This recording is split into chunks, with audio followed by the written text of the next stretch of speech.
ತಾಯಿಗೆ ನನಗಿಂತ ದೊಡ್ಡ ಉಡುಗೊರೆ ಬೇಕಿರಲಿಲ್ಲ. ಬಡತನ ಎನ್ನುವುದು ಹಣದ ಕೊರತೆಯಷ್ಟೇ ಅಲ್ಲ, ಕೆಲವೊಮ್ಮೆ ಮನಸ್ಸಿನ ಆಸೆಗಳನ್ನು ಹತ್ತಿಕ್ಕುವ ನೋವು ಕೂಡ ಆಗಿರುತ್ತದೆ. ಒಬ್ಬ ಬಡ ಕೂಲಿ ಕಾರ್ಮಿಕ ಯುವಕ ಪ್ರತಿದಿನ ಕಟ್ಟಡ ಕಾಮಗಾರಿಯಲ್ಲಿ ಬೆವರು ಸುರಿಸಿ ದುಡಿಯುತ್ತಿದ್ದ. ದಿನದ ಕೂಲಿ ಬಂದರೆ ಮನೆಯ ಊಟ, ತಾಯಿಯ ಔಷಧಿ, ಮನೆಯ ಖರ್ಚು ಅಷ್ಟಕ್ಕೆ ಸಾಕಾಗುತ್ತಿತ್ತು. ಒಂದು ದಿನ ತಾಯಿ ಹಳೆಯ ಸೀರೆಯನ್ನು ಹೊಲಿಗೆ ಹಾಕುತ್ತಾ ಕುಳಿತಿದ್ದಳು. ಅದನ್ನು ನೋಡಿದ ಮಗನ ಮನಸ್ಸು ಮರುಗಿತು. ಅಮ್ಮನಿಗೆ ಒಂದು ಹೊಸ ಸೀರೆ ಕೊಡಬೇಕು ಎಂಬ ಆಸೆ ಅವನ ಹೃದಯದಲ್ಲಿ ಮೊಳಕೆಯೊಡೆದಿತು.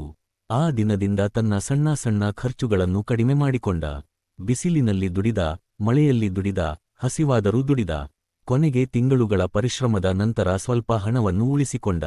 ಒಂದು ದಿನ ಮಾರುಕಟ್ಟೆಗೆ ಹೋಗಿ ಸುಂದರವಾದ ಸೀರೆಯೊಂದನ್ನು ಖರೀದಿಸಿದ. ಮನೆಗೆ ಬಂದು ತಾಯಿಯ ಕೈಗೆ ಕೊಟ್ಟ. ಸೀರೆಯನ್ನು ನೋಡಿದ ತಾಯಿಯ ಕಣ್ಣಲ್ಲಿ ನೀರು ತುಂಬಿತು. ಮಗ, ನನಗೆ ಈ ವಯಸ್ಸಿನಲ್ಲಿ ಹೊಸ ಸೀರೆ ಬೇಡ.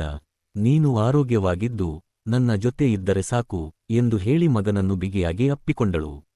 ಆ ಕ್ಷಣದಲ್ಲಿ ಆ ಯುವಕನಿಗೆ ಅರಿವಾಯಿತು, ತಾಯಿಗೆ ನಾವು ಕೊಡುವ ಉಡುಗೊರೆಯ ಬೆಲೆ ಮುಖ್ಯವಲ್ಲ, ಅದರ ಹಿಂದೆ ಇರುವ ಪ್ರೀತಿ ಮುಖ್ಯ. ಇಂದು ಆ ತಾಯಿ ಇಲ್ಲದಿದ್ದರೂ ಆ ದಿನದ ಅಪ್ಪುಗೆ ಅವನ ಜೀವನದ ಅತ್ಯಮೂಲ್ಯ ನೆನಪಾಗಿ ಉಳಿದಿದೆ. ತಾಯಿಯ ಪ್ರೀತಿಗೆ ಬೆಲೆ ಕಟ್ಟಲು ಸಾಧ್ಯವಿಲ್ಲ. ಜೀವನದಲ್ಲಿ ತಾಯಿಯನ್ನು ಗೌರವಿಸಿ, ಪ್ರೀತಿಸಿ. ತಾಯಿ ಇದ್ದಾಗಲೇ ಅವಳ ಕನಸುಗಳನ್ನು ಈಡೇರಿಸಿ. ಈ ಸುದ್ದಿ ನಿಮಗೆ ಇಷ್ಟವಾದರೆ ಲೈಕ್ ಮಾಡಿ, ಶೇರ್ ಮಾಡಿ, ಆಶೀರ್ವದಿಸಿ.